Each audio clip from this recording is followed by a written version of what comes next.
भारत में जो हिंदू धर्म है ये वास्तव में क्या है, ये ब्राह्मण धर्म है। धर्म भी नहीं है, ब्राह्मण पंथ है। हिंदू सिंधु घाटी की सभ्यता को आर्यों ने सुनियोजित तरीके से प्लान बनाकर नष्ट किया। और उसका मैं अम्बेडकर समाज समिति के सभी सदस्यों को तहे दिल से शुक्रिया अदा करता हूँ। साथ ही साथ हमारे पिता तुल्य लक्ष्मण जी, ये पूरा व्यवस्था इन्हीं के द्वारा किया गया है, तो इनको भी मेरा तहे दिल से धन्यवाद है। और मेरे गुरु जो बैठे हैं बनते रोशन लाल जी, तो इनके सामने हमें धर्म पर बोलना है, तो थोड़ा सा मुझे लगता है कि मेरे सामने जो है सूरज बैठा है और उसके सामने हम धर्म की बात रखने जा रहे हैं। तो बाकी हमारे साथी प्रोफेसर साहब भी हैं। आप सभी को एक बार जय भीम जय भारत। जो मेरा विषय होगा आज विशेष रूप से एक विषय है और वो है धर्म। तो धर्म पर जो मेरी समझ है या जो मैंने सोचा है कि ये बातें रखनी चाहिए, वो बात आज आपके सामने रखूंगा। तो सबसे पहले जो भी टॉपिक्स है धर्म से रिलेटेड, वो 4-5 टॉपिक्स है और 1 घंटे में मैं अपनी बात को आपके सामने रखूंगा। तो सबसे पहले जो है धर्म है, तो गुरुजी ने इसे पहले बताया, इतिहास, राजनीति, धर्म तीनों का समावेश किया। और उसमें जो मेरा विषय होगा उसमें विज्ञान और धर्म और इतिहास तीनों का समावेश होगा। तो सबसे पहले धर्म की बात करते हैं। धर्म की बात इसलिए करना जरूरी है क्योंकि पूरी दुनिया में ऐसा माना जाता है कि इंडिया जो है वो लैंड ऑफ रिलीजन है, धर्म की भूमि है। तो इसलिए धर्म की बात करना जरूरी है। और इंडिया में लोग जो है, भारत के लोग, उनको अगर संपत्ति ना मिले तो भी जिंदा रह लेंगे, मान सम्मान ना मिले तो भी जिंदा रह लेंगे, भोजन ना मिले तो भी जिंदा रह लेंगे, लेकिन अगर धर्म ना मिले तो जिंदा नहीं रहेंगे। अगर धर्म ना मिले तो जिंदा नहीं रहेंगे, क्योंकि हमारे मन मस्तिष्क में धर्म के प्रति जो विचार पैदा किया गया है वो लंबे समय से है, हजारों साल से हमारे दिमाग में धर्म के प्रति जो विचार पैदा किया गया है वो हजारों साल से है और हम उसमें बंधे हुए, इसलिए धर्म का ज्ञान बहुत जरूरी है। अब सबसे पहला जो हमारा टॉपिक है वो धर्म है, रिलीजन। तो जब हम धर्म की बात करते हैं तो लोग हिंदू धर्म की बात करते हैं, इस्लाम की करते हैं, ईसाइयत की करते हैं, सिख की करते हैं, ये सारे धर्म हैं लोगों के अनुसार। बट अगर धर्म का अध्ययन हम करते हैं तो हमें पता चलता है ये धर्म है ही नहीं, ये इंसानों के द्वारा बनाया हुआ पंथ है। इंसानों के द्वारा बनाया हुआ पंथ है जो दुनिया में है। क्रिश्चियनिटी है, इस्लाम है, हिंदू है, सिख है, जैनी है, बहाई है, और भी छोटे मोटे दुनिया में धर्म होंगे। बट दुनिया में जो 4 धर्म है जिसको माना गया है सबसे बड़े है, और मैं नहीं कह रहा हूँ, ये जो दुनिया के मानने वाले, धर्म को मानने वाले लोग कहते हैं, ईसाइयत है, इस्लाम है और हिंदू है और उसके बाद सिख है। तो जब हम धर्म का अध्ययन करते हैं तो हमें पता चलता है धर्म कुछ और है और जिसको हम धर्म समझते हैं वो कुछ और है। तो आखिर धर्म है क्या? तो हम पढ़ाते हैं BA 3rd ईयर में, एक चैप्टर है रिलीजन, धर्म। तो उसमें उसकी बातें क्या हैं? उसकी बातें ये हैं कि जिन अच्छाइयों को हम ग्रहण करते हैं, सीखते हैं, वो धर्म है। अर्थात धर्म का मतलब होता है धारण करना, तो अच्छाइयों को धारण करना धर्म है उसके हिसाब से। बाकी दुनिया के महान दार्शनिकों के जो विचार है धर्म के प्रति, वो ये कहता है कि धर्म जो है एक गुण है, धर्म एक क्वालिटी है। तो इस ब्रह्मांड में, इस पूरे यूनिवर्स में जो चीजें हम देखते हैं, जो चीजें अस्तित्व में हैं, उनके कुछ गुण हैं। जैसे हम पानी देखते हैं, पीते हैं, यूज करते हैं, पानी का एक गुण है। और पानी का क्या गुण है? शीतलता। पानी कभी आग नहीं दे सकता, उसका गुण है शीतलता। आग है, आग का गुण है जलाना। आग से आप उम्मीद करेंगे कि हमें शीतलता मिलेगी, तो नहीं मिलेगी। पौधे हैं उनका गुण है ऑक्सीजन देंगे। तो दुनिया में जितनी चीजें हैं, जो यूनिवर्स में ब्रह्मांड में जो चीजें हैं, हर चीज की अपनी एक विशेषता है, एक गुण है, और उसी गुण को धर्म कहा गया है, उसी गुण को धर्म कहा गया है। और दुनिया के बुद्ध के बाद जो महान जो आध्यात्मिक गुरु है ओशो, रजनीश ओशो, उनका भी ये मानना है कि दुनिया में जो चीजें हैं जो हम देख रहे हैं उनके अंदर एक गुण है, और गुण ही उसका धर्म है। इसलिए हम कहते हैं गुण धर्म। ये बोलचाल के, आम बोलचाल के भाषा में भी हम इस्तेमाल करते हैं गुण धर्म। तो इसका मतलब यह है कि ब्रह्मांड की उत्पत्ति जब हुई उससे पहले भी धर्म था। ये बड़े बड़े जो धर्म के विश्लेषक है वो मानते हैं कि जब दुनिया नहीं बनी थी इससे पहले धर्म था। फिर आज जो दुनिया भर के जो पंथ बने हैं, फिर ये क्या है, ये बहुत विचारणीय जो है प्रश्न है। तो धर्म को समझने के लिए ये बहुत जरूरी है कि ये कहाँ से आया, किसने पैदा किया, क्यों पैदा किया, ये जानना बहुत जरूरी है। तो जैसे मैंने पहले बताया था कि विज्ञान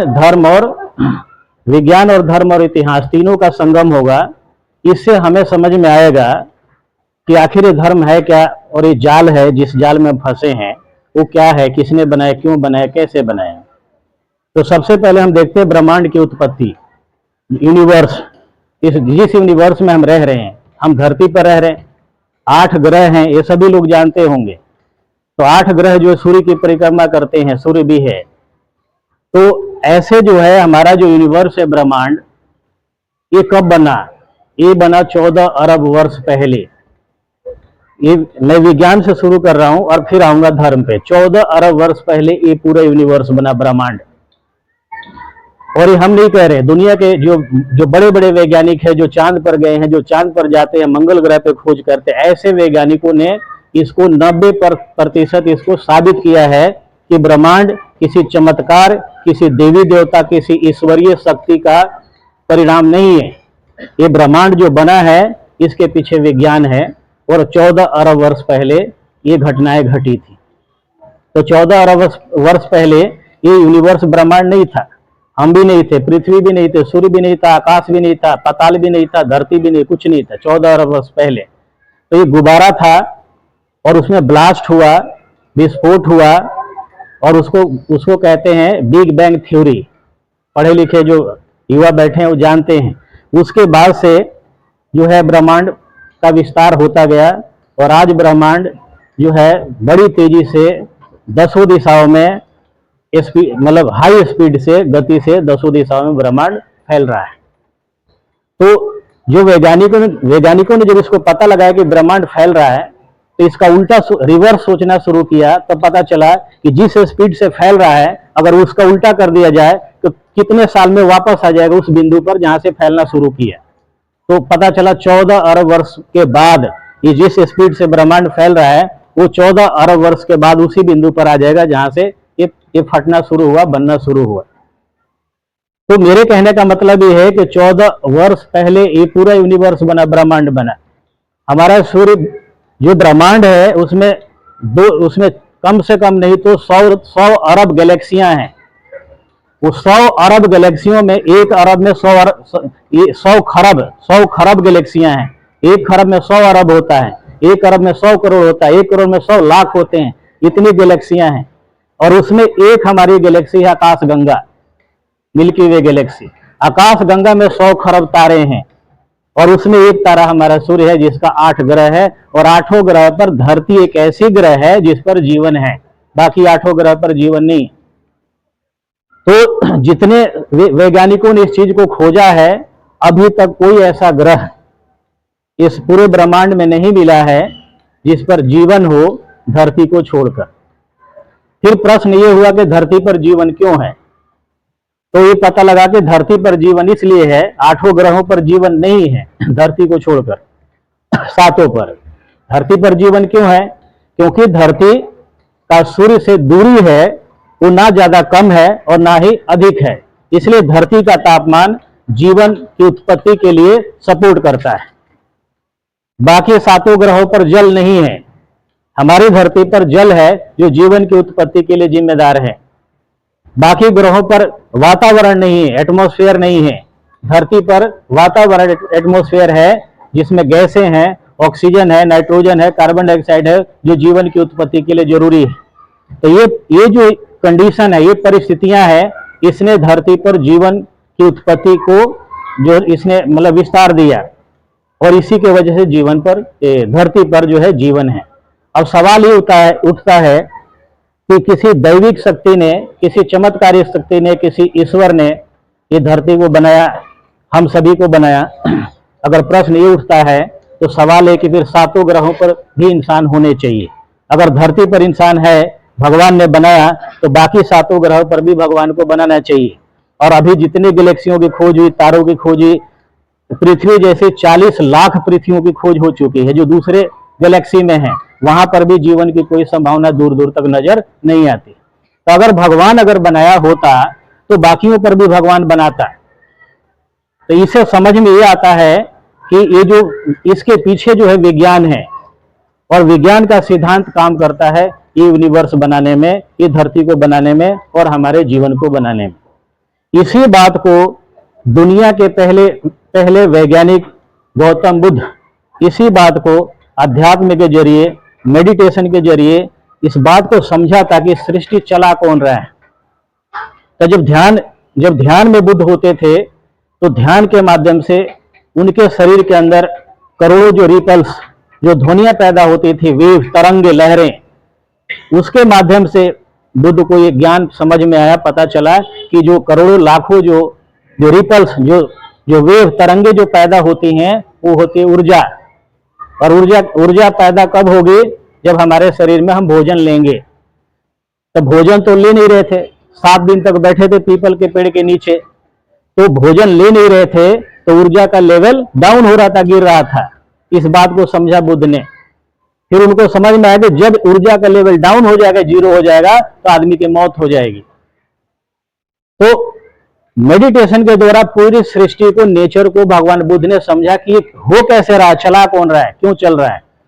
तब बुद्धा को समझ में आया कि इसके पीछे कोई चमत्कार नहीं है, इसके पीछे केवल विज्ञान है। और तब बुद्ध ने कहा कि there are various reasons behind every incident in this universe. ये बुद्ध ने कहा, दुनिया में जितनी घटनाएं हो रही है उसके पीछे वैज्ञानिक कारण है, कि किसी देवी देवता का चमत्कार नहीं है। तो बुद्धा ने सबसे पहले देवी देवताओं के चमत्कार को खारिज कर दिया। इसलिए बुद्धा को दुनिया का पहला वैज्ञानिक माना जाता है। हिंदू धर्म में देखा होगा, स्वास्तिक बना होता है, स्वास्तिक का चिन्ह बना होता है, ऐसे बना होता है, आपने देखा होगा। ये हिंदू धर्म के लोगों ने इसको टेप लिया है। ये बुद्ध का है। ये आप देख रहे हैं, ये 4 दिशाएं हैं। 4 दिशाएं जो है आप देख रहे हैं कि इनफाइनाइट है, अनंत है। तो बुद्धा ने कहा ब्रह्मांड अनंत है। ब्रह्मांड की जो सीमा है, इसके बारे में हम सोच भी नहीं सकते, कल्पना भी नहीं कर सकते। ये अनंत ब्रह्मांड है, ये बुद्धा ने कहा।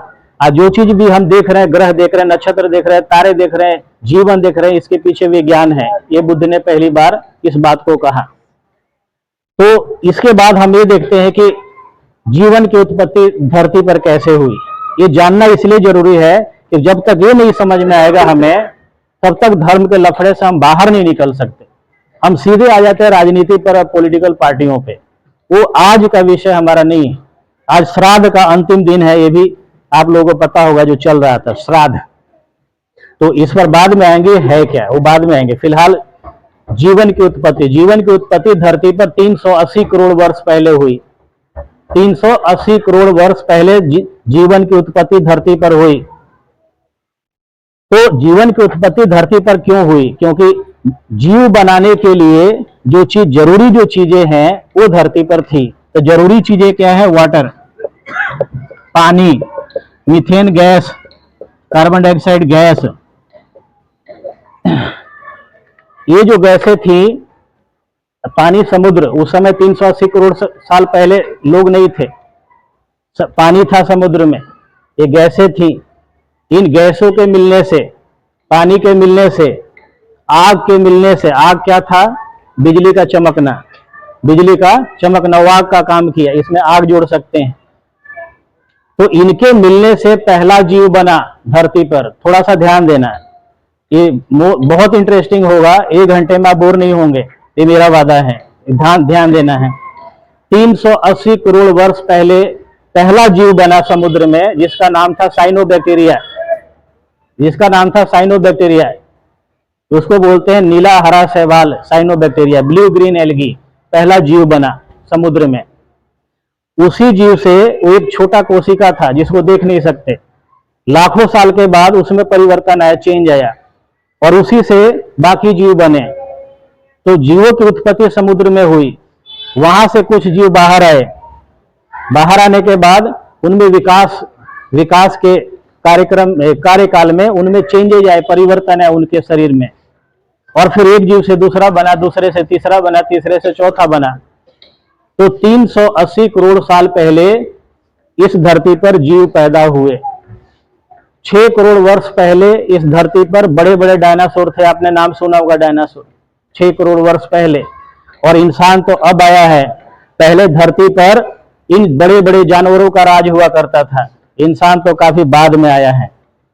तो कहने का मतलब ये है, आप देखिए, जो शेर होता है, बाघ होता है, चीता होता है, अगर लोग ध्यान से नहीं देखेंगे तो बाघ को चीता समझेगा, चीते को शेर समझेगा।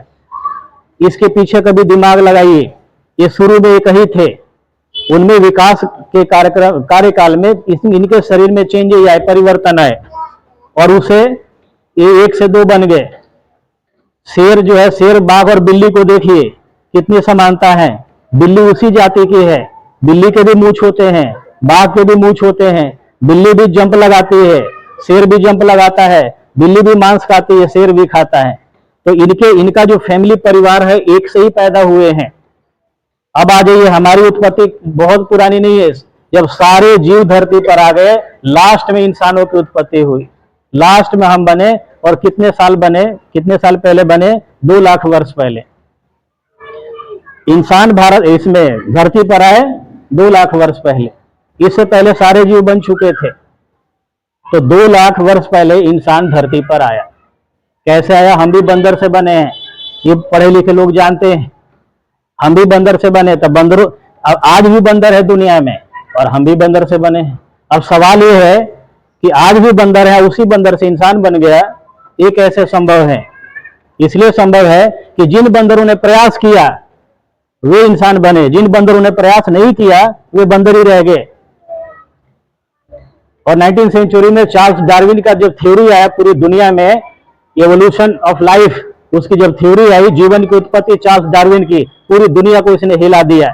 उसने साबित कर दिया कि जो जीव बने हैं इतने सारे जीव जो धरती पर हैं, ये किसी देवी देवता का चमत्कार नहीं, भगवान का, ये एक ही थे। और इनके जो शरीर में विकास होता गया, इन्होंने प्रयास किया, और 1 से 2 बने, 2 से 4 बने। तो डार्विन की एवोल्यूशन ऑफ लाइफ की थ्योरी आई, पूरी दुनिया में तहलका मच गया, और आज पूरी दुनिया इसी थ्योरी को मानती है। तो हम, जिन बंदरों ने प्रयास किया वो इंसान बन गए, और जिन्होंने प्रयास नहीं किया वो बंदर ही रह गए। तो जिन बंदरों से हम बने उनके नाम क्या हैं? और ऐसा नहीं कि एक बैग बंदर से इंसान बन गए। पहले बंदर ने क्या किया? पेड़ से नीचे उतरा, बहुत सारे उतरे, कुछ फिर से चढ़ गए दोबारा, कुछ नहीं चढ़े। तो जब नहीं चढ़े तो वो क्यों नहीं चढ़े? उनको यही फूड मिलने लगा, वो भोजन आसपास, सोचे कि अब पेड़ पर जाने का क्या फायदा, यही मिल रहा है, फिर चढ़ना छोड़ दिया। उसके बाद जब ऊपर नहीं चढ़ेगा तो आप बंदरों को देखे होंगे कि जब वो जंप लगाता है एक पेड़ से दूसरे पेड़ पर, तो वो गिरता है तो बचने के लिए क्या करता है? पूंछ को तुरंत फोल्ड कर लेता है, आपने ध्यान दिया होगा। तो उसके पूरे शरीर का वजन पूंछ पे पड़ता है, तो पूंछ क्या होता है? लंबा हो जाता है, तो खिंच जाता है। बट जो बंदर दोबारा पेड़ पर नहीं चढ़े, अब उनका पूंछ का काम खत्म हो गया, काम खत्म हो गया, तो वो पूंछ धीरे धीरे खत्म हो गया। ये भी चार्ल्स डार्विन की थ्योरी है कि आप अपने शरीर के अंग का इस्तेमाल नहीं करेंगे, वो अंग खत्म हो जाएगा। ये भी डार्विन की थ्योरी है। उदाहरण के लिए कान है, हमसे बड़ा कान बकरी का होता है, आप देखिए बकरी का है कि नहीं। अब बकरी हमसे छोटी है तो उसका कान भी हमसे छोटा होना चाहिए, लेकिन कान बकरी का बड़ा है। क्यों है? क्योंकि बकरी हमेशा हिलाती रहती है, ऐसे ऐसे करती रहती है। उसके कान में मक्खियां जाती हैं, बकरी के मक्खियों को भगाने के लिए बकरी ऐसे ऐसे करती है, हिलाती है। हम कभी इस कान को हिलाते हैं? हम इस कान को कभी नहीं हिलाते, इसलिए कान छोटा है। हाथी का आंख हमारे आंख के बराबर है और हमसे विशाल हाथी है, तो हाथी का आंख भी हमसे बड़ा होना चाहिए, नहीं होना चाहिए बताइए। लेकिन हाथी का आंख हमारे आंख के बराबर है, क्यों? क्योंकि हाथी आंख का इस्तेमाल नहीं करते, वो दूर तक नहीं देखते, वो पास में ही देखते हैं। तो डार्विन ने कहा कि जिस अंग का इस्तेमाल करना हम बंद कर देंगे वो धीरे धीरे खत्म हो जाएगा। तो पहले हमारे अंदर पूंछ हुआ करता था, लेकिन हमने पूंछ का इस्तेमाल करना बंद कर दिया, वो पूंछ धीरे धीरे गायब हो गया, तो हम बंदर से इंसान बन गए। तो जिन बंदरों से इंसान बने उनके नाम क्या है? उनके नाम भी सुन लीजिए। होमो हेबिलिज, जिजांथ्रोपस, पिथिकांथ्रोपस, निएंडरथल, होमो इरेक्टस, होमो सेपियंस, जो मतलब 7 बार इनके शरीर में बदलाव हुए, तो 7वें बार जो बदलाव हुआ तब इंसान बने। अब बताओ, जब हम बंदर से इंसान बने तब भगवान नहीं था, जब 14 अरब वर्ष पहले ब्रह्मांड बनी तब भगवान नहीं था, 380 करोड़ वर्ष पहले समुद्र में पहला जीव बना तब भी भगवान देवी दुर्गा नहीं थी, और 10,000 साल पहले खेती करना इंसान ने सीखा पूरी दुनिया में, 10,000 साल पहले, तभी भगवान नहीं था। 7,000 साल पहले मेसोपोटामिया में लोगों ने लिखना पढ़ना सीखा, आज का इराक, उस समय का मेसोपोटामिया, 7,000 साल पहले लोगों ने लिखना पढ़ना सीखा, तभी भी भगवान नहीं था। 5,000 साल पहले हमारी सिंधु घाटी की सभ्यता थी दुनिया की सबसे उन्नत सभ्यता। तो आज तो हमारे घर में स्विमिंग पूल आज भी नहीं है, और सिंधु घाटी वाले अपने घर में स्विमिंग पूल भी बनाते थे और 2 मंजिला 3 मंजिला बिल्डिंग भी बनाते थे 5,000 साल पहले, तब भी भगवान नहीं था। जब सिंधु घाटी सभ्यता का अंत हो गया, उसकी खुदाई हुई, उसके बारे में जुटाए गए जो जानकारी, तो उसमें पता चला सिंधु घाटी के लोग किसी देवी देवता की पूजा नहीं करते थे, किसी देवी देवता की। फिर किसकी पूजा करते थे? प्रकृति की पूजा करते थे। तो सिंधु घाटी के लोग हवा की पूजा करते थे, जमीन की करते थे, पेड़ पौधों की पूजा करते थे, सूर्य की पूजा करते थे, जल की पूजा करते थे। और बौद्ध धर्म का भगवान यही है, प्रकृति। पूरा बुद्ध का जो कंसेप्ट है, जो स्टडी है, वो पूरा प्रकृति पर आधारित है। बुद्ध ने प्रकृति को समझा, बुद्ध ने मनुष्य के व्यवहारों को समझा और उसी को आगे बताया। बुद्ध ने इन देवी देवताओं के अस्तित्व को नकार दिया कि जीवन की उत्पत्ति में, ब्रह्मांड की उत्पत्ति में इन देवी देवताओं का कोई योगदान नहीं है। इसलिए नहीं है क्योंकि जब इन देवी देवताओं को बनाया गया उससे पहले सारी दुनिया बन चुकी थी। फिर इन देवी देवताओं का क्या योगदान है? बताओ क्या योगदान है? तो 5,000 साल पहले सिंधु घाटी दुनिया की सबसे बड़ी सभ्यता थी, उसके पैरेलल में चाइना की सभ्यता थी, साउथ अमेरिका की टोटनेक की सभ्यता थी, मेसोपोटामिया की थी, और भी कहीं मिस्र की सभ्यता थी। इन सभ्यताओं में सबसे उन्नत किस्म की सभ्यता सिंधु घाटी की सभ्यता थी, जहां के लोग किसी देवी देवता की पूजा नहीं करते थे। इसका मतलब यह है कि 5,000 साल पहले तक देवी देवताओं का इस दुनिया में कोई अस्तित्व नहीं था। अब 5,000 साल के बाद क्या हुआ ये भी समझ लो। तो जिस धर्म की बात हम करते हैं, आप सभी से पूछा जाएगा कि भाई कौन से धर्म पे आप मानने वाले? तो हिंदू। जाहिर सी बात है, यहाँ कोई मुसलमान तो बैठा नहीं, कोई ईसाई तो बैठा नहीं। ये बात अलग है कि आप अम्बेडकरवादी हैं, क्या है वो बात की, लेकिन आप हिंदू हैं उनके व्यवस्था के अनुसार, जो उन्होंने व्यवस्था बनाई है। तो सिंधु घाटी के लोग किसी देवी देवता को नहीं मानते थे, कि कोई धर्म था ही नहीं, कोई धर्म नहीं था। फिर ये कहां से गया? जिस धर्म की हम बात कर रहे हैं, ये कहां से आ गए, ये समझने वाली बात है। तो भारत में जो हिंदू धर्म है, ये वास्तव में क्या है? ये ब्राह्मण धर्म है, धर्म भी नहीं है, ब्राह्मण पंथ है। दुनिया में कोई धर्म इंसानों ने नहीं बनाई, दुनिया में जिन इंसानों ने जो बनाया है वो बनाया पंथ। तो इस देश में जिसको आप हिंदू धर्म समझ रहे हैं, वो क्या है? ब्राह्मण पंथ है। और ब्राह्मण पंथ कैसे भारत में डेवलप हुआ, कैसे हम इसके गुलाम बने, अब ये जानना जरूरी है। तो 5,000 साल पहले, 4 से 5,000 साल पहले जो मैं अभी बता रहा हूं, उसी समय आर्यों का आक्रमण हुआ भारत पर। आक्रमण नहीं हुआ, मतलब आए। तो ब्राह्मण जो है पढ़ाता है कि आर्य विदेशी हैं, आर्य भारत में आए, बट ब्राह्मण ये नहीं पढ़ाता है कि वो आर्य ब्राह्मण ही है। तो इस देश का जो ब्राह्मण है वो विदेशी है। वो 4 से 5 हजार साल पहले भारत में आया। आने के बाद यहां पर रहना शुरू किया, और सिंधु नदी है, इसके आसपास ही लोग रहते थे। तो सिंधु घाटी की सभ्यता जिसको बोलते हैं, उसमें जगह जगह क्या थे? शहर थे। सिंधु घाटी की सभ्यता पूरी तरीके से शहरी सभ्यता थी। उसमें उसमें जो है कई हड़प्पा, मोहनजोदारो, जो है कालीबंगल, ये अलग अलग शहर थे। और ये सारे शहर जो है वो घिरे हुए थे। जैसे लाल किला है, लाल किला आप देखे होंगे, वो अंदर सब कुछ राजा का रहने के और चारों तरफ से घिरा हुआ है। ऐसे सिंधु घाटी के लोग रहते थे। तो जब ये ब्राह्मण यहाँ पर सेटल हो गए, तब इन्होंने वैश्याना तरीके से, क्योंकि ये विदेशों से आए थे, ये अफगानिस्तान से आए थे, ईरान से आए थे, कहीं कहीं उसको बोलते साइबेरिया से आए थे, सेंट्रल एशिया से आए थे। अब कहीं से आए हो लेकिन है तो विदेशी। तो इन्होंने क्या किया? सुनियोजित तरीके से, जब पूरी तरीके से 100-200 साल यहाँ रह गए, सेटल हो गए, तो प्लान बनाकर सिंधु घाटी की सभ्यता को नष्ट किया। जो मैं बातें बोल रहा हूं इसका प्रमाण मेरे पास है, जिसको भी चाहिए वो मेरे से ले सकता है प्रमाण। तो भारत सरकार की क्लास जो 12वीं है, 12वीं की हिस्ट्री है, इतिहास में पहला ही चैप्टर है ये जो मैं बता रहा हूं। और एनसीईआरटी की किताबें जो है वो पूरा विश्व विख्यात है। उसकी बातें बहुत कम झूठी होती है, ज्यादातर सही होती है। तो उसमें क्या लिखा हुआ है कि सिंधु घाटी की सभ्यता जब दुनिया की बड़ी सभ्यता थी तो नष्ट क्यों हुई? प्रश्न ये उठता है, नष्ट क्यों हुई? तो उसके 3-4 कारण बताए जाते हैं। तो भारत के जो इतिहासकार हैं, तो आपको पता है हमारे लोग पढ़े लिखे तो थे नहीं जिन्होंने इतिहास लिखा है, तो उन्हीं लोगों ने इतिहास लिखा है। अब मैं इतिहास अपनी लिखूंगा तो अपनी बुराइयों को तो लिखूंगा नहीं। तो इन्होंने क्या किया? भारत के इतिहासकारों ने बताया कि बाढ़ आया और सिंधु घाटी की सभ्यता नष्ट हो गई। फिर दूसरा इतिहासकार लिखता है आग लगी, सिंधु घाटी की सभ्यता नष्ट हो गई। तीसरा क्या लिखा? सूखा पड़ा लगातार और अनाज पैदा नहीं हुआ, लोग मर गए। चौथा क्या लिखता है?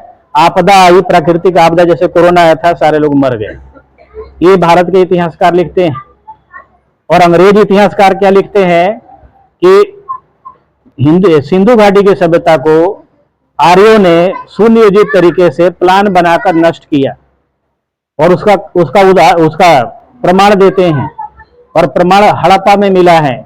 क्या मिला है? एक जगह खुदाई में 20 से 25 डेड बॉडीज मिले हैं, लाश, एक जगह की खुदाई में। और वो लाश कब के हैं? उसी टाइम के हैं, और जो मोहनजोदाड़ो में। और वो सारे के सारे ज्वेलरी पहने हुए हैं, सारे के सारे ज्वेलरी पहने हुए हैं। और जब उनका सिटी स्कैन हुआ, जो भी तरीका अपनाया गया, तो पता चला कि उनके जो रीढ़ की हड्डी है या ये जो छाती की हड्डी है, इस पर गहरे चोट के निशान हैं। अब सवाल पैदा ये होता है कि अगर प्राकृतिक मौत होगी तो गहने के साथ तो नहीं दफनाया जाएगा। प्राकृतिक मौत होगी तो चोट नहीं लगेगा। ये 20 से 25 डेड बॉडीज एक साथ मिले हैं। तब कहीं ना कहीं शक होता है कि जानबूझकर उस सभ्यता को नष्ट किया गया होगा, मारा गया होगा। ये प्रमाण ब्रिटिश इतिहासकार देते हैं। दूसरा प्रमाण आइए, इनके वेदों में ही लिखा हुआ है, ब्रिटिश की छोड़ दीजिए, वेदों में ही इनका जिक्र है। इंद्र है, सुना होगा, इंद्र भगवान, वर्षा के देवता। तो इंद्र भगवान का दूसरा नाम है पुरंदर, इनके वेदों में लिखा हुआ पुरंदर। और पुरंदर का मतलब होता है पुर प्लस रंदर। पुर का मतलब होता है किला, रंदर का मतलब होता है तोड़ने वाला। तो उस किताब में स्पष्ट लिखा है किला तोड़ने वाला कौन था? इंद्र। इंद्र वो पहला व्यक्ति था जिसने सिंधु घाटी की सभ्यता पर हमला करने वाले जो लोग थे, उसका नेता था इंद्र। उसको ब्राह्मणों ने बनाया इंद्र देवता, वर्षा के देवता। और आज भी हम उस देवता को पूज रहे हैं, जिसने हमारे पूर्वजों को मौत के घाट उतारा। सिंधु घाटी के लोग हमारे पूर्वज थे, उन्हीं के हम वंशज हैं, वो हमारे पूर्वज थे। तो जब आक्रमण हुआ तो भारी संख्या में लोग मारे गए। रात में उन्होंने जलाया, सोते समय जलाया, भारी संख्या में लोग मारे गए। जो बच गए वो साउथ में भाग गए, बाकी जो बच गए नॉर्थ ईस्ट में, असम, मेघालय, मणिपुर, इधर भाग गए। अब कि वो हर आदमी को जान जान प्यारी होती, भाग गए जिसको जहां भागना था। उसके बाद जो है देश में इन ब्राह्मणों ने जगह जगह जगह जगह अपनी बस्तियां बनाकर पूरी सुनियोजित तरीके से अपना जो भी कर्म कांड है वो फैलाना शुरू किया। तो 3000 से लेकर 2000 साल के बीच में इस देश में आर्यों और अनार्यों का लंबे समय तक संग्राम चला। आर्य कौन थे? ये। अनार्य कौन थे? हम। क्योंकि अगर पाकिस्तान की जमीन को छीनना चाहते हैं तो उनसे लड़ना पड़ेगा, फ्री में तो देंगे नहीं। तो 1000 साल तक आर्यों अनार्यों का युद्ध चला। किसी भी युद्ध में ये देवता, ब्राह्मण देवता, किसी भी युद्ध में ये आमने सामने से नहीं आए। तो इन्होंने कल छल बल का सहारा लिया, अपनी 20 कन्याओं का सहारा लिया, अपनी बेटियों को हमारे राजाओं के पास भेजा, जहर दिलवाया, और इस तरीके से धीरे धीरे धीरे धीरे भारत पर इन्होंने कब्जा किया। तो कहने का मतलब ये है कि 3000 से 2000 साल के बीच में बाकी पूरे भारत में स्थिति क्या थी? तो उस समय भारत में जो शहर थे वो 16 शहर थे, जिसको कहा जाता था महाजनपद 16, जिसमें मगध सबसे ताकतवर था। मगध, अवंती, आपका मिथिला, आपका जो है मथुरा, पांचाल, कौशल, ये 16 महाजनपद थे, बड़े बड़े शहर, और बाकी जनपद गांव। तो ऐसा नहीं कि इन्होंने पूरे भारत को कब्जा कर लिया और उसी समय मटके में, गले में मटका, कमर में झाड़ू बांध दिया, ऐसा नहीं था। हम बहुत बाद में गुलाम हुए, और गुलाम कैसे हुए बाद की बात है। फिलहाल इन्होंने अपना एजेंडा चलाना शुरू किया। ब्राह्मणों ने एजेंडा चलाना शुरू किया। कैसे चलाना शुरू किया? क्योंकि इनको पता था कि इनकी संख्या भारत में कम है। तो जब संख्या भारत में कम है और विशाल संख्या यहाँ के लोगों की है, तो इनको गुलाम कैसे बनाया जा सकता है? किसी भी समाज को लंबे समय तक अगर आप गुलाम बनाना चाहते हैं तो उसको लड़के गुलाम नहीं बना सकते, उसको मानसिक गुलाम बनाना पड़ेगा, तब जाकर लंबे समय तक उस समाज को गुलाम बना सकते हैं। तो हमारे पूर्वज 2000 साल पहले मानसिक गुलाम बने, और आज तक 2000 साल तक आज तक हम मानसिक गुलाम बने हुए, और उस मानसिक गुलामी की बेड़िया आज तक पीछा नहीं छोड़ रही है। इसलिए नहीं छोड़ रही है, और उसका नतीजा ये है कि हम आज श्राद्ध है और आप जाइए, भंडारा हो रहा है, लोग आत्मा, उनके बाप दादा मरे 100 साल पहले और आज भी वो श्राद्ध करा रहे हैं कि उनकी आत्मा को शांति मिलेगी। तो मैंने अभी आपको बताया कि जीवन की उत्पत्ति, क्यों बताया कि जीवन की उत्पत्ति में इन गैसों का योगदान है। और अगर आपको प्रयोग करना है, सुनो जी, बैठ जाओ, बच्चों को बैठा दो, अगर प्रयोग करना है तो आप कर लेना। आटा ले लो, अभी अपने घर में जाकर आटा में पानी डाल दो, गीला कर दो, कपड़े में बांध दो, और कहीं भी घर में छोड़ दो उसको 8-10 दिन। देखो इतने बड़े बड़े कीड़े पड़ जाएंगे आटे में, पड़ेंगे नहीं पड़ेंगे? अब बताओ, कीड़ा जीव है नहीं है? जीव है। तो इसका मतलब आटा तो जीव नहीं है। पानी आपने कहा, पानी भी जीव नहीं है। उसमें हवा गया, वो भी जीव नहीं है। कपड़ा में बांधा, कपड़ा भी जीव नहीं है। बट इस सबने मिलकर जीव को पैदा किया नहीं किया? किया नहीं किया? ये साबित होता है कि जीवन की उत्पत्ति एक रासायनिक क्रिया है, किसी देवी देवता का कोई योगदान नहीं है। अगर ये बात आज, अगर आधे घंटे और बोलेंगे, 3-4 टॉपिक है, अगर समझ में आ गई तो दीवारों पर जाकर लिख देना कि समझने के बाद भी अगर देवी देवताओं के चक्कर में आप पड़ते हैं तो आप जैसा गुलाम इस दुनिया में ना पैदा हुआ ना होगा, समझने के बाद में। ये नोट कर लेना। तो इन ब्राह्मणों ने क्या किया? मानसिक गुलाम बनाने का एजेंडा सेट किया। तो क्या एजेंडा सेट किया? 33 करोड़ देवी देवता पैदा करो, इन लोगों को भ्रम में डालो, भगवान पैदा करो। ये 33 करोड़ देवता, उस समय तो जनसंख्या भी नहीं होगी भारत की जितना इन्होंने बना दिया। कोई भी आदमी, पागल आदमी से भी कहोगे तो ये मान सकता है कि हाँ चलो भाई भगवान है, लेकिन एक ही तो होगा या 33 करोड़ भगवान होगा? अब पागलों का सरदार होगा, वो तो मान सकता है कि 33 करोड़ देवी देवता हो सकते हैं। भाई इतना तो माना जा सकता है कि भगवान हो सकता है, लेकिन 33 करोड़ होगा, ये तो पागल भी रिजेक्ट कर देगा इस आइडिया को। तो 33 करोड़ देवी देवता पैदा किए ब्राह्मणों ने। एक से एक चमत्कार पैदा किया, एक से एक जो है उनके थ्योरी पैदा किया, जिसमें आप फंसे, उनकी बातों को माने, आपके अंदर डर पैदा हो, भगवान का डर पैदा हो, और लंबे समय तक आप मानसिक गुलाम बन जाएं, ताकि उनका काम जो है आसान हो जाए। और ऐसा उन्होंने किया। अब देखिए इस बीच में क्या हुआ। जैसे ब्राह्मण बोलता है कि भारत का सबसे पुराना ग्रंथ वेद है, 4 वेद बोलता है ब्राह्मण। तो वेदों की रचना ब्राह्मण क्या बताता है, आज से 3500 साल पहले, आज से 3500 साल पहले ब्राह्मण बताता है। अब ब्राह्मण से पूछो कि अगर 3500 साल पहले तुम्हारा वेद संस्कृत में लिखा गया था, तो पाली और प्राकृत भाषा जो है वो 3500 साल से जो है ना, इससे पहले जो सिंधु वाले थे, आप लगभग मानकर चलो 4000 से 2000 साल के बीच में संस्कृत का कहीं भारत में कहीं इसका प्रमाण नहीं मिलता है। तो इस समय को लोग कौन सी भाषा बोलते थे, पाली और प्राकृत, 2 ही भाषाएं थी, पाली प्राकृत और अपभ्रंश। संस्कृत का कहीं नामो निशान नहीं था 4000 साल से 2000 साल के बीच में। और ब्राह्मण क्या बोलता है, 3500 साल पहले वेदों की रचना हुई। तो इसके बीच में ही आता है 3500 साल। अगर 3500 साल पहले वेदों की रचना संस्कृत में हुई, तो जितने अशोक के शिलालेख मिलते हैं, कोई भी शिलालेख संस्कृत में नहीं मिला। अरमाइक में मिला, पाली में मिला, प्रकृति में मिला, लेकिन संस्कृत में सम्राट अशोक का कोई शिलालेख नहीं मिला। तो इसका मतलब ब्राह्मण झूठ बोलता है। ब्राह्मण झूठ बोलता है, वेदों की रचना 3500 साल पहले की नहीं है। ये वेद और जो मनुस्मृति लिखे गए सब 2000 के बाद की सारी घटनाएं हैं। वो बताता है पहले की घटनाएं हैं। ब्राह्मण बताता है रामायण का काल बताता है 7 लाख वर्ष पहले, बताता है ब्राह्मण कि 7 लाख वर्ष पहले रामायण हुआ था। जबकि आपको मैंने क्या बताया, 2 लाख वर्ष पहले इंसान बंदर से इंसान बना, फिर 7 लाख वर्ष पहले कैसे रामायण हो गया। ये ब्राह्मण झूठ बोलता है। जिस संस्कृति में जी रहे हैं, जिस व्यवस्था में जी रहे हैं, जिस विश्व को अमृत समझ रहे हैं, वो सदियों से हमारी गुलामी का कारण वो है कि कभी हमने अपने दिमाग से सोचना शुरू नहीं किया कि ब्राह्मण ऐसा कह क्यों रहा है। अब बताओ 3500 साल पहले वेदों की रचना हुई, और जितने अशोक के शिलालेख मिले कोई भी संस्कृत में नहीं मिले।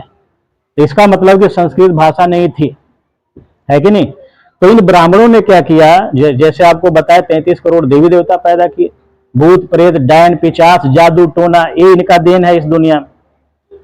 और क्या बोलते हैं, भारत ऋषि मुनियों का देश है, बोलते हैं ऋषि मुनियों का देश है। मैं कहता हूं भारत जो है, ऋषि मुनि कौन थे, कोई आप हम में से ऋषि मुनि नहीं था। कौन थे ऋषि मुनि, सब ब्राह्मण थे। और ब्राह्मण क्या बोलते हैं, भारत ऋषि मुनियों का देश है। जबकि इन्हीं ऋषि मुनियों ने, एक भी ऋषि मुनि भारत में ऐसा नहीं पैदा हुआ हिंदू धर्म का जो बलात्कारी ना हो। इसका तो हम लेकर आए हैं कि किस ऋषि ने किसके साथ बलात्कार किया, मैं पढ़ के सुनाऊंगा। ये बहुत जरूरी है। ये क्या बोलते हैं कि ऋषि मुनियों का देश है, और विदेश के लोग तुम्हें क्या मानते हैं कि भारत सपेरों का देश है, वो ये मानते हैं। भारत जाहिलों का देश है, भारत निकम्मों का देश है, भारत अनपढ़ लोगों का देश है, वो मानते हैं।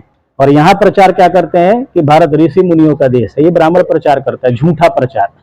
तो इस ब्राह्मण ने क्या दिया आपको, तो ये भी देख लो, 33 करोड़ देवी देवता दिया। ब्रह्मांड की उत्पत्ति के बारे में मैंने क्यों बताया, क्योंकि इनके जितने जाल हैं, जितने धर्म है, सब 2000 साल पहले पैदा किए, उससे पहले कुछ नहीं था। 2000 साल पहले पैदा किया। और मैंने क्या बताया कि ब्रह्मांड की उत्पत्ति 14 अरब वर्ष पहले हुई। क्यों बताया कि आप इसको सोचो। तो ब्राह्मण 2000 साल पहले पैदा किया इस दुनिया को, इस दुनिया को ही पैदा किया 2000 साल पहले ब्राह्मण और उसके भगवान। आज जबकि विज्ञान कहता है 14 अरब वर्ष पहले पैदा हुआ। तो ब्राह्मण क्या कहता है कि क्षीर सागर में विष्णु लेटे हुए हैं।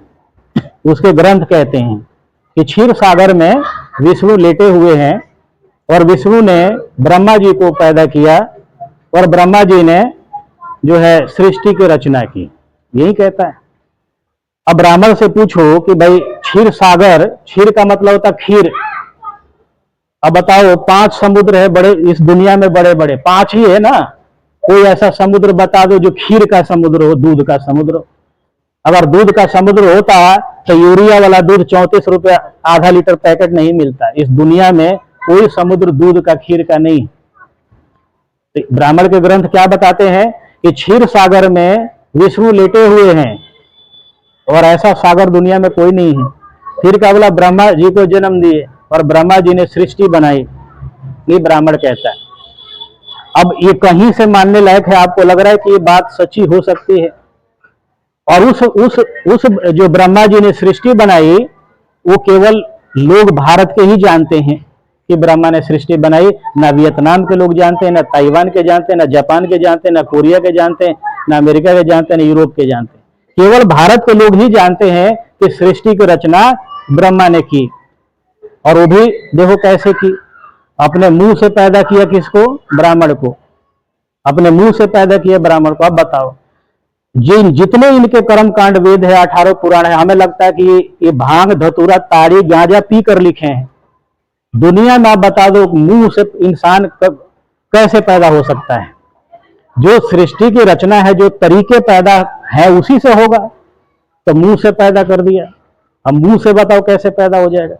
उसके बाद बोलता क्षत्रिय है तो भुजा से पैदा हुआ। उसके बाद वैश्य है तो पेट से, नाभि से पैदा हुआ। शूद्र पैर से पैदा हुआ। ये ब्रह्मा जी का ये सृष्टि रचना है, जो केवल भारत के लोग ही जानते हैं, दुनिया के कोई लोग नहीं जानते। इसलिए इन्होंने एक झूठ का साम्राज्य पैदा किया और उसमें हमारे बहुजन समाज को, इस देश के लोगों को फंसाया कि तुम मानो ऐसा ही हुआ है। और हमारे लोगों ने मान लिया कि ऐसा ही हुआ है। तो ब्राह्मण ने बोला कि हनुमान है, सूर्य को संतरा समझ के खा लिए थे। बोलता सूर्य को संतरा समझ के खा लिए थे और हमने मान लिया, और हमारे पढ़े लिखे लोग भी मान लिए। अब बताओ, सूर्य जो है पृथ्वी से दूरी है, सूर्य की दूरी 15 करोड़ किलोमीटर। कितना? 15 करोड़ किलोमीटर दूरी है। और सूर्य में 13 लाख पृथ्वी समा सकती है। इतना बड़ा सूर्य है कि 13 लाख पृथ्वी सूर्य के अंदर समा सकती है। सूर्य का तापमान 1.5 करोड़ डिग्री सेल्सियस है। 1.5 करोड़ डिग्री सेल्सियस उसके भीतर का। उसके बाहर का तापमान है 7000 डिग्री सेल्सियस। अब 1500 डिग्री सेल्सियस पे लोहा गल जाता है, 2000 डिग्री पर स्टील गल जाता है। और सूर्य का तापमान कितना है? 7000 डिग्री सेल्सियस उसके बाहर का। और वहां हनुमान जाकर उसको निगल गया, खा गया। और हनुमान जब निगल गया था सूर्य को, तो केवल भारत के लोग जानते हैं। और अंधेरा केवल भारत में हुआ था, अमेरिका में अंधेरा नहीं हुआ था। और ना वहां के लोग जानते हैं कि ऐसा हनुमान कर सकता है। केवल भारत के लोग जानते हैं। इतने बड़े बड़े चमत्कार भारत में होते हैं, सुनने वाली बात है। अब देखो क्या पैदा किया। जो इन्होंने कर्म कांड बनाया, उसमें सबसे ज्यादा अगर किसी को, इंसान को जानवर बनाया तो महिलाओं को बनाया। सबसे ज्यादा बनाया तो सबको, हमें भी बनाया, लेकिन सबसे ज्यादा जानवर अगर किसी को बनाया ब्राह्मणों ने, उनके धर्म ग्रंथों ने, उनके धर्म ने, तो महिलाओं को बनाया। वो कैसे बनाए ये भी सोच लो। सीता को उठा ले गया रावण, सभी जानते हैं, खूब रामलीला चल रहा है आजकल। रावण उठा ले गया सीता को, बीच में मत बोलो जी, रावण उठा ले गया सीता को। ये खुद कहते कि रावण ने कुछ नहीं किया उसके साथ, वो तो गेस्ट रूम में, अशोक वाटिका में रखा, वो इज्जत सम्मान के साथ रखा। ये खुद बोलते हैं, हम नहीं बोलते हैं। उसके बाद जो है, जब राम वापस ला रहे सीता को, तो अग्नि परीक्षा लिया नहीं लिया? बताओ, लिया नहीं लिया? एक साइड तुम बता रहे हो कि इज्जत के साथ रखा, फिर अग्नि परीक्षा क्यों? आज जब अग्नि परीक्षा ले लिया, फिर अयोध्या लाया, तो अयोध्या में जो धोबिन थी, धोबिन ने कहा अरे ये तो सीता को लाया, वो तो रावण रखा था। तो धोबन के कहने से सीता को निकाल दिया राम अपने घर से। बीच में मत करो यार, निकाल दिया सीता को। सीता को जब घर से राम निकाला, जब वो पेट से थी, मां बनने वाली थी, उस समय राम ने निकाला घर से, एक महिला के कहने से निकाल दिया। अब सवाल है कि राजतंत्र में, लोकतंत्र तो था नहीं उस समय, राम राज्य में, राजतंत्र में राजा के सामने ये बात कौन रखेगा कि भाई तुम्हारी औरत को रावण रखा था? पहली बात तो ये झूठ है। अगर किसी ने रख भी दिया होगा तो उसका दूसरा ऑप्शन हो सकता था उस महिला को संतुष्ट करने का, कि अपनी बीवी को निकाल देने का। वो भी जब अग्नि परीक्षा ले चुका है तब निकाल रहा है। तब वो जंगल में गई, फिर लव कुश पैदा हुए। इनके जो कहानी है ये बताते हैं। अब आप ये बताओ, महिला को सम्मान कहाँ दिया? एक जगह अग्नि परीक्षा लिया, उसके बाद भी घर से निकाला। फिर भी महिलाएं इस धर्म के बिना जिंदा नहीं रह सकती। सबसे बड़ी बीमारी तो ये है। सबसे ज्यादा हिंदू धर्म अगर अगेंस्ट खिलाफ है तो महिलाओं के खिलाफ है। महिलाओं की उसने इज्जत नहीं की। तो वहीं सीता क्या बन गई? कुलक्षणी बन गई। और वहीं दुर्गा जगत जननी बन गई। वहीं दुर्गा। अब दुर्गा के बारे में जो है दो कहानियां हैं। पहली कहानी कि वंग प्रदेश का राजा था महिषासुर। वंग प्रदेश आज का बांग्लादेश, बंगाल और बिहार का महिषासुर राजा था, जो गाय भैंस रखता था। तो दुर्गा जो उसको मार देती है, ये आपने देखा होगा। यही नवरात्रा शुरू होने वाला है तो दुर्गा उसको मारती है। आपने देखा होगा महिषासुर लेटा हुआ, दुर्गा भाला मारती हैं। तो नवरात्रा है, नवरात्रा मनाते हैं। अब समझ में ये नहीं आता कि महिषासुर राजा था, राजा की सेना होगी तो पहले सेना मरेगी, पहले महिषासुर ही मर जाएगा? पहले सेना मरेगी। तो सेना नहीं मरी, डायरेक्ट महिषासुर को एक महिला जाकर मार दी। हाँ, अब ये बताओ, अभी एक महिला मार दी। और ये क्या बताते हैं कि महिषासुर एकदम बलशाली राजा था। बलशाली राजा को एक महिला जाकर भाला मार दी। ये कहीं से समझ में आता है कि ऐसा हो सकता है? तो कहानी है। तो अब इसी कहानी को दूसरे तरीके से समझाया जाए तो ये समझ में आता है कि आर्यों ने, ब्राह्मणों ने हमारे यहाँ के मूल राजाओं को जो धोखे से मारा, ये भी हो सकता है कि दुर्गा को भेजा हो मारने के लिए। और इन्हीं की कथा कहानियां कहती हैं कि दुर्गा वैश्या थी बंगाल की। इन्हीं की कथा कहानियां बताती हैं और बहुत सुंदर थी। उसको भेजा गया कि महिषासुर को जाओ, महिषासुर के साथ रहो, महिषासुर की हत्या करो। अगर ऐसा हो गया तो तुम जगत जननी कहलाओगी। जब तक सूरज चांद रहेगा इस भारत में तुम्हारी पूजा होगी। और वही दुर्गा ने किया। नवरात्रा मनाते हैं। 10 रात्रा क्यों नहीं मनाते हैं? 8 रात्रा क्यों नहीं मनाते हैं? 9 रात्रा ही क्यों? क्योंकि 9 रात्र ये दुर्गा महिषासुर के साथ हम बिस्तर हुई। और 9वें रात उसको उस समय मिला जब वो जहर दे सके। और 9वें रात दुर्गा ने जहर दिया, महिषासुर की मौत हुई और बंग प्रदेश पर ब्राह्मणों का कब्जा हुआ। ये असली ये कहानी है बस। बट इसका कोई प्रमाण नहीं मिलता है कि ये भी सही है या गलत है। एक और कहानी दुर्गा का सुना रहे, उसका प्रमाण है जो मैं अब सुनाने जा रहा हूं। 5वीं शताब्दी में, जैसे 185 बीसी में, बीसी समझ रहे हैं ना, ईसा मसीह का जन्म हुआ 1st सेंचुरी में। उससे पहले की जितनी घटनाएं हैं वो बीसी हो गई और बाद की घटनाएं एसी हो गई।